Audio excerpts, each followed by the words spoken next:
गणित का अपना अगला टॉपिक आता है आंकड़ों का प्रबंधन को लेकर के। आंकड़ों के प्रबंधन में बारंबारता वगैरह को लेकर के अलग अलग प्रश्न रहेंगे। सबसे पहले आंकड़े क्या है उनको लेकर के बात करते हैं। तो यहाँ पर आप देखिए कि गुणात्मक या फिर मात्रात्मक चर मानों के समुच्चय को आंकड़ा या फिर डाटा रिपोर्ट कहते हैं। आंकड़े मापे जाते हैं, एकत्रित किए जाते हैं, रिपोर्ट किए जाते हैं तथा उनका विश्लेषण किया जाता है। विश्लेषण के पश्चात आंकड़ों को ग्राफ के रूप में प्रस्तुत किया जा सकता है। आंकड़े अपने आप में सूचना नहीं होते हैं, उनका प्रसंस्करण प्रोसेसिंग उनके सूचना निकाली जाती है तो उनसे सूचना के लिए काम आता है। सबसे पहले क्या होता है यहाँ पर शॉर्ट में समझे तो आंकड़ा और प्रसंस्करण मिलकर के सूचना और ज्ञान देने का काम करते हैं। आंकड़ों के संकलन के स्रोतों को लेकर के अगर बात आती है तो यहाँ पर इसके दो प्रकार के दो स्रोत रहते हैं, प्राथमिक स्रोत और द्वितीयक स्रोत। प्राथमिक आंकड़े, द्वितीयक आंकड़े, इस तरह से आपने पढ़ा है। तो यहाँ पर देखिए प्राथमिक आंकड़े क्या है, प्राथमिक स्रोत क्या है। आंकड़ों के प्राथमिक स्रोत से अभिप्राय एक स्रोत ऐसा है जहाँ से आंकड़ों का उद्गम हुआ है, अर्थात अनुसंधानकर्ता द्वारा पहली बार उद्गम के स्रोत से संकलित किए गए आंकड़े प्राथमिक आंकड़े व उद्गम का स्रोत प्राथमिक आंकड़े स्रोत कहलाते हैं। इसमें अनुसंधानकर्ता या फिर अनुसंधानकर्ता द्वारा गठित टीम उन लोगों से प्रत्यक्ष रूप से संपर्क स्थापित करती है और फिर उन्हें मौलिक सूचना प्रदान कर रहे हैं उनसे संपर्क स्थापित करती है।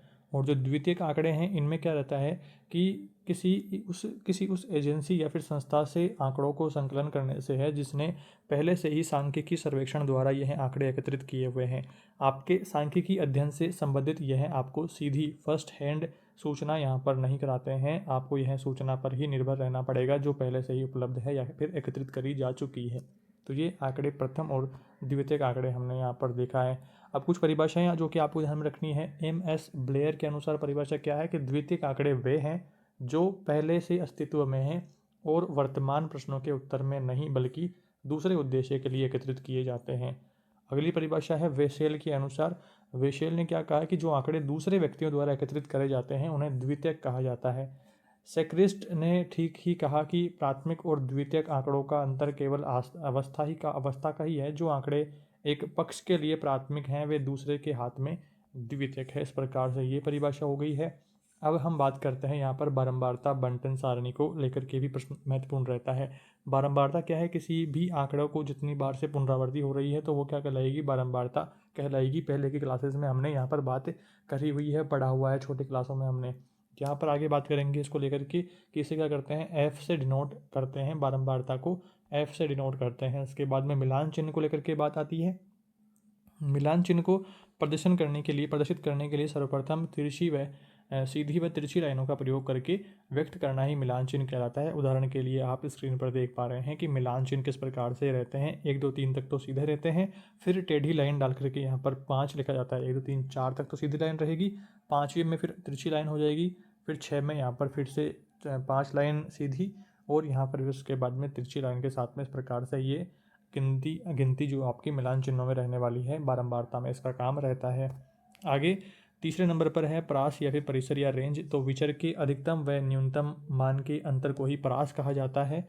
निम्न आंकड़ों की परास ज्ञात करो। तो इस प्रकार के प्रश्न आपके आ सकते हैं जिसमें देखिए परास किस प्रकार से ज्ञात करेंगे। तो परास क्या है, मतलब इनका जो सबसे बड़ा इसमें जो मान दे रखा है, सबसे अधिकतम और न्यूनतम मान का अंतर अपने को पता करना है। अब इस बारंबारता जो ये आंकड़े दे रखे हैं इसमें सबसे अधिकतम तो क्या है 41 है और सबसे न्यूनतम 5 है। तो इनका जो अंतर है वो यहाँ पर क्या रहेगा, परास रहेगा। इसके बाद में दूसरा प्रश्न और देख लेते हैं समझने के लिए। यहाँ पर देखिए अगला जो अपने पास में है तो यहाँ पर सबसे अधिकतम जो मान है वो 53 है और सबसे न्यूनतम जो है वो -15 यहाँ पर है। तो माइनस माइनस प्लस हो जाएगा और यहाँ पर 78 अपने पास में परास इसकी आ जाएगी, जिसे आर से डिनोट करते हैं, कैपिटल आर से। इसके बाद में अगला चौथा बिंदु आता है विचर क्या है, जिसका मान समय व स्थिति के अनुसार परिवर्तित होता है। तो वो क्या कहलाता है, विचर कहलाता है। यह 2 प्रकार का होता है, खंडित विचर और सतत विचर। खंडित विचर क्या है कि विचर का मान इसमें निश्चित होता है, x 5 7 11 8 21 इस प्रकार से ये मान रहता है। और सतत जो विचर रहता है जिसमें निश्चित न होकर के मान क्या रहता है, समूह अथवा वर्ग को प्रदर्शित करता है। इस प्रकार से ध्यान रखना है। और इसके बाद में आगे बढ़ते हुए हम बात करते हैं कि जैसे ये उदाहरण इसके रह गए हैं 10 से 20, 20 से 18, 20 से 40 और 50 से 60 वर्ग इस प्रकार के रहेंगे। न्यूनतम सीमा अधिकतम सीमा इनकी ये रहने वाली है अंतराल को लेकर के। और एक्स से इसको डिनोट इधर करेंगे मध्यमान को। अगला यहाँ पर तीसरा प्रश्न इसको लेकर के आएगी कि किसी वर्ग का वर्ग अंतराल 12 है किसी वर्ग का वर्ग अंतराल 12 है और मध्यमान 43 है तो वर्ग की अपने को सीमाएं ज्ञात करनी है। सीमाएं क्या रहेगी, मध्यमान माइनस वर्ग का अंतराल बटे 2, ये फॉर्मूला रहेगा जो कि क्या आएगा, न्यूनतम सीमा के अंतर्गत।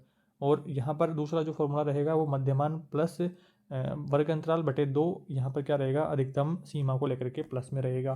तो ये मान यहाँ पर अपन डाल लेंगे और अपना यहाँ पर आंसर आ जाने वाला है, न्यूनतम सीमा और अधिकतम सीमा अपने पास में आ जाएगी इस फॉर्मूले के माध्यम से। इसके बाद में अगला प्रश्न आ जाता है, देखिए किसी वर्ग का मध्यमान क्या है, 56 है और अंतराल कितना है, 18 है। तो वर्ग की सीमा अपने को ज्ञात करनी है। न्यूनतम सीमा क्या रहेगी, 56 माइनस 18 बटे 2 का भाग देते ही यहाँ पर 56 माइनस 9 और 47 अपने पास में न्यूनतम सीमा आ जाएगी। अधिकतम सीमा ज्ञात करनी है तो क्या करेंगे, प्लस कर देंगे और ये अपने पास में अधिकतम सीमा आ जाने वाली है। बारंबारता बंटन को लेकर के बात करते हैं तो व्यक्तिगत बारंबारता बंटन, खंडित बारंबारता बंटन और सतत बारंबारता बंटन। सतत बारंबारता बंटन अपवर्जी और समावेशी होता है। तो ये प्रकार ध्यान रखना है, इनके भेद ध्यान रखना है। और अब हम बात करते हैं व्यक्तिगत बारंबारता बंटन को लेकर के। इसमें देखिए विषय खंडित होता है तथा इसके साथ में इसकी बारंबारता नहीं लिखी जाती है, अर्थात प्रत्येक आंकड़ा स्वयं को अलग अलग प्रदर्शित करता है। उदाहरण के लिए 1, 5, 7, 2 इस प्रकार के उदाहरण आप देखिए। इसके बाद में आगे बढ़ते हुए हम बात करते हैं, दूसरा प्रकार आता है खंडित बारंबारता बंटन को लेकर के। इसमें देखिए विचर खंडित होता है तथा इसके साथ में बारंबारता भी लिखी होती है, खंडित बारंबारता बंटन कहलाती है। उदाहरण के लिए आप यहाँ पर स्क्रीन पर देख पा रहे हैं तो XF इस प्रकार से रहेगा। और आगे सतत बारंबारता बंटन को लेकर के बात करते हैं, जिसमें विचर जो है वो सतत रहता है तथा उसके साथ में उसकी बारंबारता लिखी होती है। सतत बारंबारता बंटन कहलाती है, अर्थात इसमें वर्ग व वर्ग की बारंबारता होती है। यह 2 प्रकार की होती है। एक क्या होती है, अपवर्जी। अपवर्जी में क्या रहता है, वर्ग में डिनोटेड रहता है और यहाँ पर बारंबारता बगल में दी हुई रहती है, ये बात रही। और इसमें क्या रहता है, सबसे पहले तो अधिकतम सीमा और दूसरे ही वर्ग में क्या रहता है, न्यूनतम सीमा का कार्य यहाँ पर रहता है।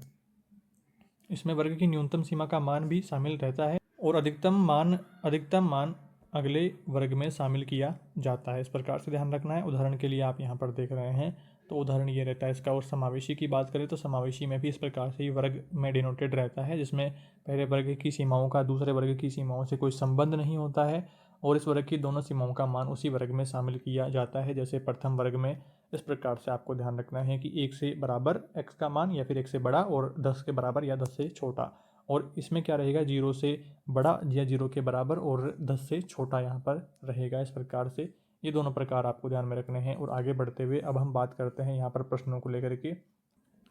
मिलान चिन्हों को लेकर के पहला प्रश्न अपने सामने आता है कि ये जो चिन्ह है ये क्या है, तो ये मिलान चिन्ह है। टेली चिन्ह को लेकर के प्रश्न यहाँ पर रहेगा। और इसी से संबंधित अगला प्रश्न आ जाता है कि इनका मान अपने को बताना है। तो ये क्या है, 5 है, ये भी कितना है, 4 लाइन खड़ी है और 1 लाइन तिरछी है, तो 5 का यहाँ पर डिनोट कर रही है। तो ए ऑप्शन अपना यहाँ पर करेक्ट रहने वाला है। इसके बाद में तीसरा प्रश्न आ जाता है कि 35 पत्तियों की लंबाइयों को 1 mm यहाँ पर बता रहा है। तो यहाँ पर जो सारणी है इसमें दर्शाया हुआ है, अपने को बताना है कि अधिकांश पत्तियाँ कौन से में है। तो अधिकांश मुझे यहाँ पर लग रहा है 145 153 के बीच में, पर अपन यहाँ पर निश्चित नहीं बता सकते हैं कि कितने टाइम में यहाँ पर हो रहा है। तो मामला ये डी ऑप्शन यहाँ पर करेक्ट रहेगा, जिसमें से इनमें से कोई नहीं आएगा क्योंकि निश्चित मान बताना यहाँ पर संभव नहीं है, ये बात रही। इसके बाद में चौथा क्वेश्चन देखिए, मिलान चिन्हों का प्रयोग करते हुए निम्नलिखित में से कौन सी संख्या 9 को डिनोट कर रही है। 9 को डिनोट कौन सी करेगी, यहाँ पर 5 यहाँ पर रहेगा, 4 लाइन खड़ी 1 लाइन तिरछी, 5 हो गया और फिर 4 लाइन खड़ी यहाँ पर कितना हो गया, 9 हो गया। तो सी वाला ऑप्शन जो है, सी ऑप्शन ये करेक्ट इसका रहने वाला है। इसके बाद में अगला यहाँ पर 5वां प्रश्न आ जाएगा, नीचे दी गई बारंबारता सारणी के लिए 60 ग्राम से कम वजन के व्यक्तियों की संख्या अपने को बतानी है। तो ये जो संख्या अपने को दी हुई है 60 ग्राम से कम की, तो यहाँ पर ऑप्शन ए अपना करेक्ट आंसर रहने वाला है। 60 से जो कम है वो यहाँ पर है, यहाँ पर 4, 5, 10, 7 ये सारे हैं, तो यहाँ पर 26 ये इसका आंसर रहने वाला है। इसके बाद में अगला 6 नंबर पे क्वेश्चन है कि कक्षा में 20 छात्रों ने गणित विषय में 100 अंकों में से क्रमशः निम्नलिखित अंक प्राप्त करे।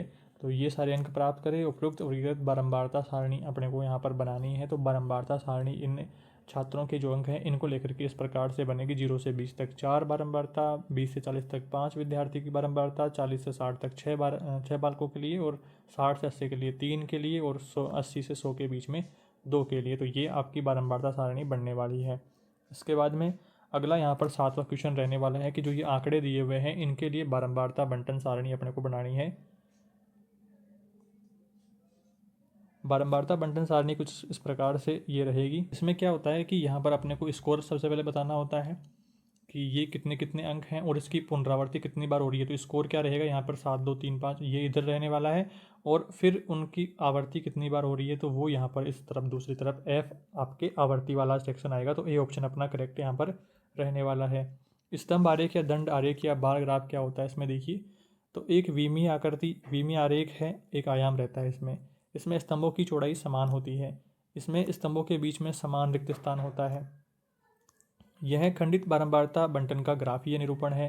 पांचवा बिंदु क्या है कि वाई अक्ष पर लिया जाने वाला पैमाना माप इकाई दिए गए आंकड़ों का HCF होता है, अर्थात वह बड़ी से बड़ी संख्या होती है जो दी गई पूर्ण जो संख्याएं हैं इनको पूर्णतः विभाजित करता है दी गई संख्याओं को।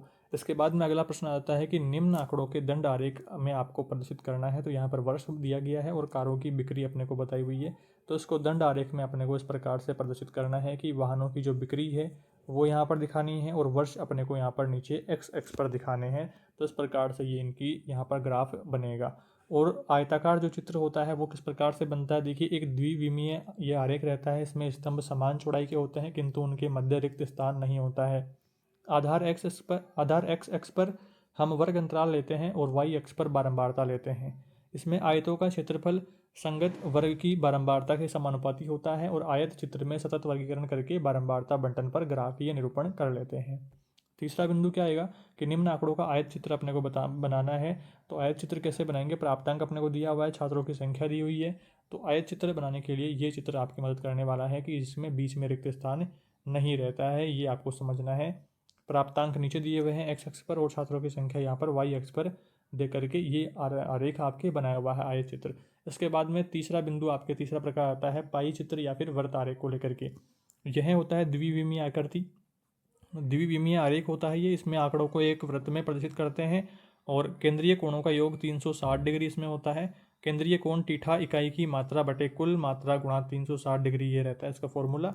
और जब किसी का केंद्रीय कोण दे करके मात्रा पूछी जाए तो इस इकाई की जो मात्रा है वो इकाई का केंद्रीय कोण कुल केंद्रीय कोण गुणा कुल मात्रा ये रहती है। नोट डाल करके यहाँ पर बात बताई है कि ओजाई विक तथा त्वरण जो माध्यिका ज्ञात करने का जो काम है वो इसमें आता है। सामान्य वक्र में माध्य माध्यिका बहुलक बराबर होते हैं व सम्मित बंटन माध्य माध्यिका बहुलक बराबर होते हैं। तो ये सारी बात यहाँ पर ध्यान रखनी है। इसको लेकर के प्रश्न यहाँ पर रहते हैं कि अवर्गीकृत आंकड़ों का बराबर चौड़ाई व भिन्न ऊंचाई तथा बराबर दूरी पर स्थित जो स्तंभ है उनको प्रदर्शित करने का तरीका यहाँ पर क्या कहलाता है, तो वो कहलाता है यहाँ पर दंड चित्र कहलाता है।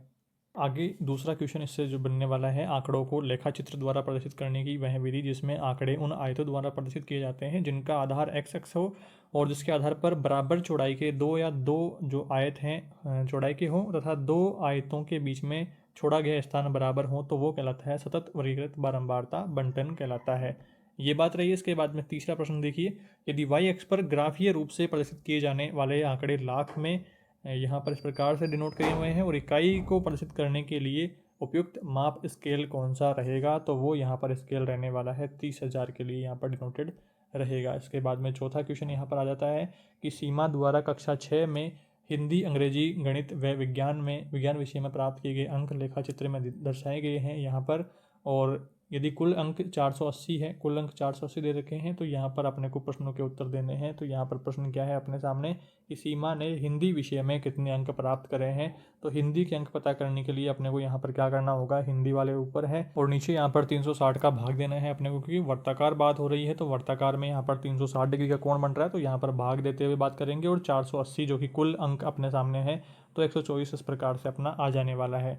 और इसके बाद में सीमा ने गणित में अंग्रेजी की तुलना में कितने अधिक अंक प्राप्त करे हैं, तो वो निकालने के लिए गणित के जो मार्क्स हैं 108 के नीचे 360 वाला भाग देंगे और 480 से मल्टीप्लाई कर देंगे, 144 आ गया गणित का।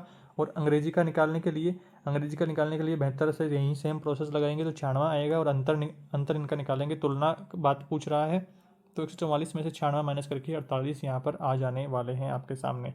इस प्रकार से ये प्रश्न आपके रहेंगे। और अगला प्रश्न आ जाता है कि चीनी के उत्पादन में होने वाले खर्च लाखों में निम्न प्रकार से है, मजदूरी 12, मशीनरी 23, कच्चा माल 35 तथा अन्य 10। तो इसे वर्त आरेख में प्रदर्शित करना है और सबसे छोटे और सबसे बड़े केंद्रीय कोण का अंतर भी अपने को पता करना है। इसका हल किस प्रकार से होगा कि छोटा अब जो मजदूरी काम है तो वो 12/90 यहाँ पर रहेगा और 360 से मल्टीप्लाई करते ही 48 यहाँ पर हो जाने वाला है। और जो बड़ा यहाँ पर कच्चा माल है वो 35/90 रहेगा, जिसको मल्टीप्लाई 360 से करते 140 ये आ जाने वाला है। और इनका जो अंतर है दोनों का तो वो आ जाने वाला है यहाँ पर 92 आ गया है। और अंतर यहाँ पर पता करेंगे किस प्रकार से कि 35 - 12 करेंगे और बटे 90 का भाग देकर के मल्टीप्लाई 360 से कर देंगे, तो ये 92 जो आया है अंतर इस प्रकार से आ गया है। तो ये अपना आंसर यहाँ पर रहने वाला है। ये बात रही। और इसके बाद में छठा प्रश्न आप देखिए, दिए गए चित्र में विभिन्न जो विद्यालय हैं, विभिन्न विद्यालयों में पढ़ने वाली बालिकाओं का, पढ़ने वाली लड़कियों का प्रतिशत दिया गया है। सावधानी से पढ़ करके निम्न प्रश्नों को उत्तर देने हैं। तो ये चित्र आप देखिए, तो इसमें क्या दिया हुआ है, बालिकाओं का यहाँ पर लड़कियों का प्रतिशत दिया हुआ है और इधर पढ़ने वाले के जो ग्राफ है वो यहाँ पर दिया हुआ है। और उसके बाद में प्रश्न क्या पूछ रहा है, इससे जुड़े हुए प्रश्न यहाँ पर पूछ रहा है कि विद्यालय टी में लड़कों की संख्या कितनी है। तो PQRSTU इस प्रकार से चित्र ये समझना है आपको। और इसमें यहाँ पर टी में लड़कों का प्रतिशत अपने को पूछ रहा है, तो यहाँ पर 100% - 40% 60% होगा। टी में लड़कों की संख्या 1250 × 60/100 रहेगा। और यहाँ पर मान आप जो ये है ये यहाँ पर देख पा रहे हैं डायग्राम में। इसके बाद में आगे बढ़ते हुए अपन बात करते हैं कि विद्यालय पी तथा क्यू में कुल मिलाकर के विद्यार्थियों की औसत संख्या कितनी रहेगी। पी और क्यू की बात हो रही है, तो पी में यहाँ पर 2500 है और क्यू में कितना है 3000 है। तो दोनों को जोड़ करके 2 का भाग देते ही अपने सामने आंसर आ जाने वाला है। तो ये सिंपल से क्वेश्चन इसको लेकर के रहते हैं।